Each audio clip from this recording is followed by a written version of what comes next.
আপা, আপনি কি খাচ্ছেন? আমি পেঁপে খাচ্ছি।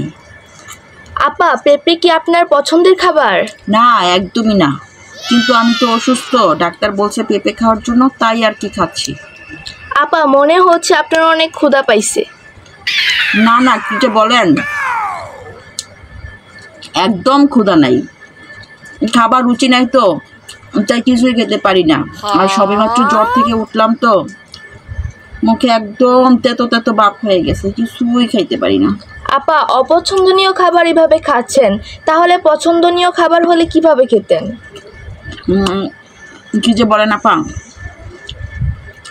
খাওয়ার রুচি নাই তাই এসব বলছেন।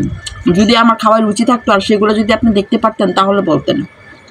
আপা দোয়া করবেন আমার জন্য, আমি যেন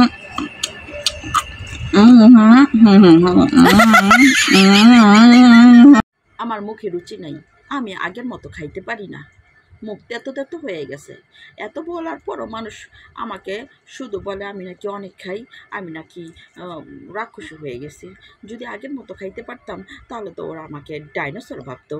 যাক, মানুষের কথা শুনে আমার লাভ নেই, আমার নিজের বাঁচার জন্য আমাকে অল্প পরিমাণ খেতেই হবে।